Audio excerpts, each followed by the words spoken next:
2010 linear algebra के question करेंगे। उससे पहले मैं आपको एक इंफॉर्मेशन देना चाहता हूं। हम 5 जनवरी 2021 से गेट 2021 के लिए एक लीनियर अलजेब्रा की टेस्ट सीरीज स्टार्ट कर रहे हैं। अगर कोई स्टूडेंट वो टेस्ट सीरीज लेना चाहता है तो नीचे दिए गए नंबर पर कॉन्टैक्ट करे। अब क्वेश्चन पर आते हैं। क्वेश्चन नंबर 1 क्या है? If the nullity of the matrix this is 1 then the value of k is, these are the options. किसी मैट्रिक्स की नलिटी अगर स्ट्रिक्टली ग्रेटर देन 0 है, मींस 1 2 3 दिस टाइप से है, तो उसका जो रैंक है वो स्ट्रिक्टली लेस देन n हो जाएगा। और स्ट्रिक्टली लेस देन अगर कोई भी स्क्वायर मैट्रिक्स है और उसका जो रैंक है strictly less then order of A matrix हो, तो हमारे पास जो डिटरमिनेंट है मैट्रिक्स का वो क्या हो जाता है? 0 हो जाता है। यहां मेरे पास जो नलिटी है, नलिटी ऑफ ए, अगर मैं इस मैट्रिक्स को ए नाम दूं तो नलिटी ऑफ में 1 ए क्या है मेरे पास? 1 है। तो जो रैंक है, रैंक ऑफ ए क्या हो जाएगा?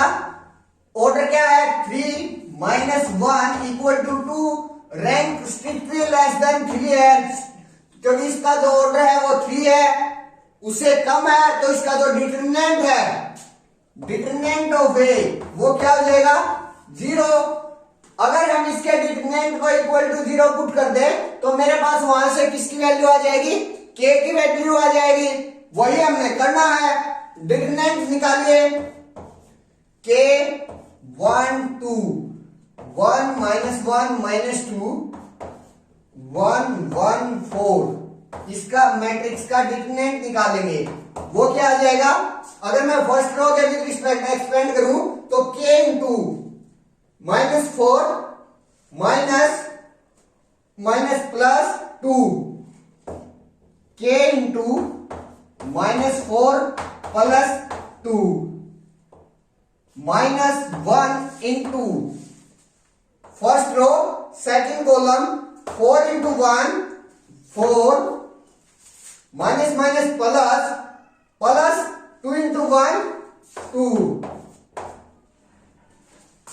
Last plus 2 into 1 into 1 1 minus minus plus plus 1।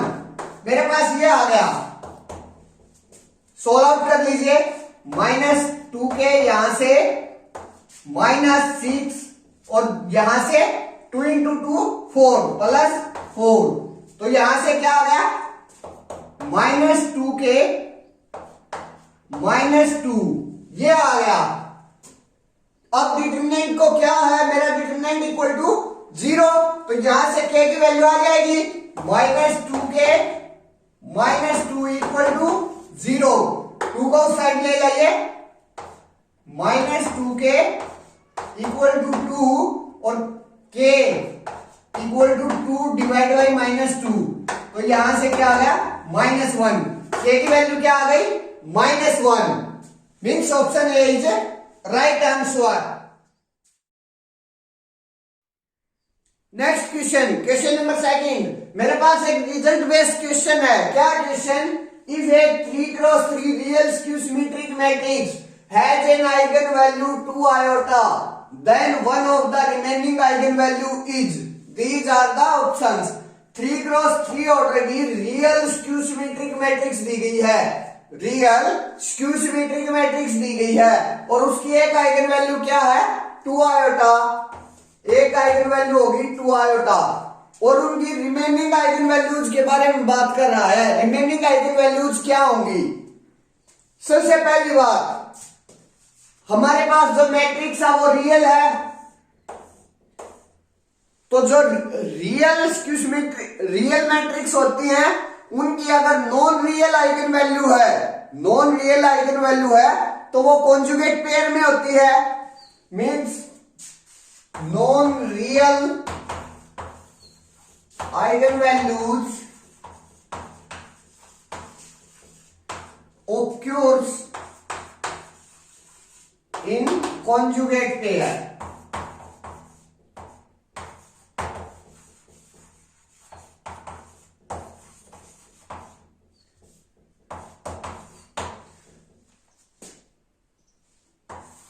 यहां से मेरे पास कॉन्जुगेट पेयर में 2 आयोटा का कॉन्जुगेट पेयर क्या हो गया, -2 आयोटा। तो यहां से एक आइगन वैल्यू मेरे पास -2 आयोटा आ गई, एक 2 आयोटा हो गई। अब थर्ड आइगन वैल्यू की बात कर रहा है। मैं जानता हूं कोई भी जो स्क्यू सिमेट्रिक मैट्रिक्स है, कोई भी स्क्यू सिमेट्रिक मैट्रिक्स है, अगर उसका ओड ऑर्डर है तो उसका जो डिटरमिनेंट है वो 0 होता है। Means skew symmetric matrix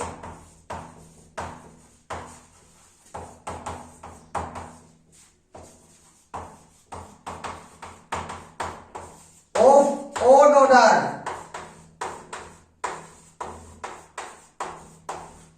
has determinant 0.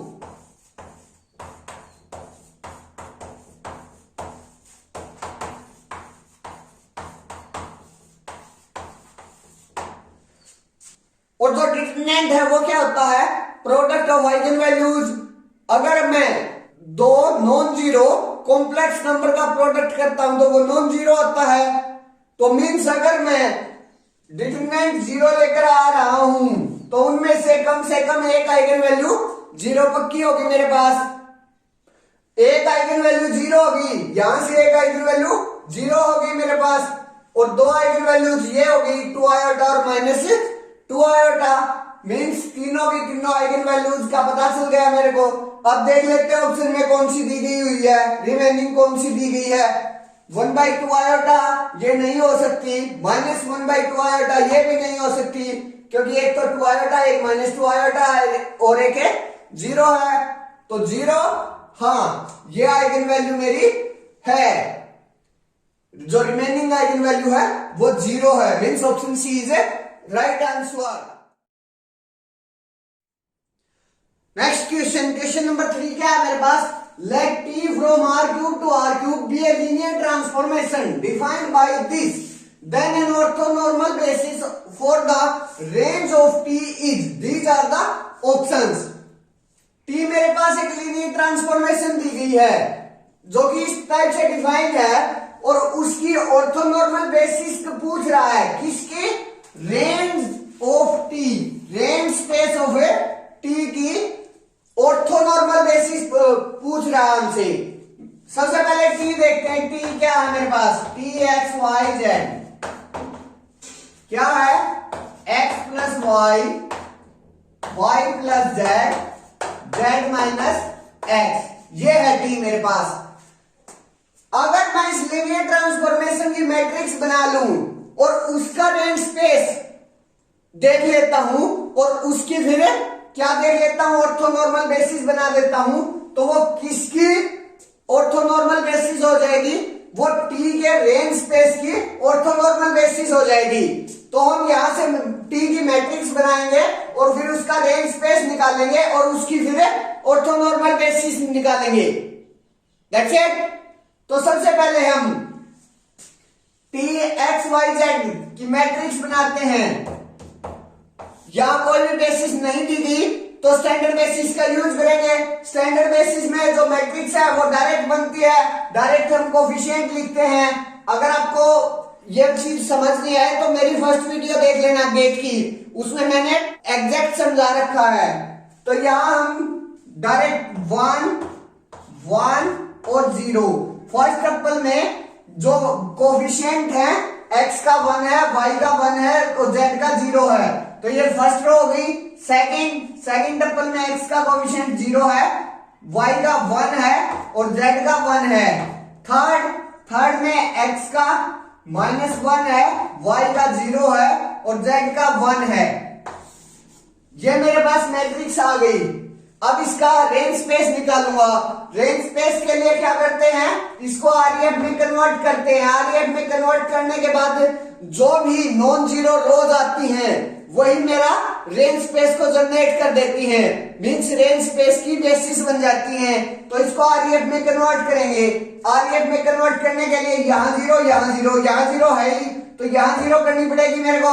तो मींस ऑपरेशन क्या लगाऊं मैं, अगर मैं R3 पर लगाऊं, R3 प्लस R1 कर दूं, R3 प्लस R1, तो मेरे पास यहां जीरो आ जाएगी, -1 +1 0, 0 + 1 1 और 1 + 0 1, मेरे पास ये आ गया। अब मेरे को आरईएफ में कन्वर्ट करने के लिए इसको जीरो करना पड़ेगा, तो R3 -R2 कर दूं तो मेरे पास 0 - 0 1 - 1 0, 1 - 1 0। अब इसमें जो नॉन जीरो रोज हैं वो ले लेता हूं और वही मेरे को रेंज स्पेस की बेसिस आ जाएंगी। रेंज बेसिस यहां से क्या आ गई मेरे पास, रेंज स्पेस की 1 1 0, 0 1 1, ये मेरी रेंज स्पेस की बेसिस आ गई। अब मेरे को ऑर्थोनॉर्मल बेसिस बनानी है। सबसे पहले ये चेक करूंगा कि ये ऑर्थोगोनल है या नहीं है। अगर ऑर्थोगोनल है तो डायरेक्ट इनका यूनिट वेक्टर बना दूंगा, अगर ऑर्थोगोनल हुई तो। अगर ऑर्थोगोनल नहीं है तो फिर हम ग्राम-श्मिट ऑर्थोगोनलाइजेशन प्रोसेस का यूज करेंगे। इनर प्रोडक्ट कीजिए ऑर्थोगोनल चेक करने के लिए, 1 1 0 0 1 1, 1 × 0 0, 1 × 1 +1 प्लस 0 × 1 0।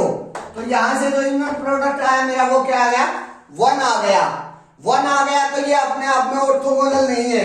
सबसे पहले इन बेसिस को ऑर्थोगोनल बेसिस में चेंज करेंगे। ऑर्थोगोनल ग्राम-श्मिट ऑर्थोगोनलाइजेशन प्रोसेस का यूज करेंगे। वो क्या है मेरे पास, अगर मैं इनको α1 α2 नाम देता हूं तो जो मेरे पास, अगर मैं ऑर्थोगोनल बेसिस को β1 का नाम दूं तो β1 क्या आ जाएगा मेरे पास, α1 के बराबर।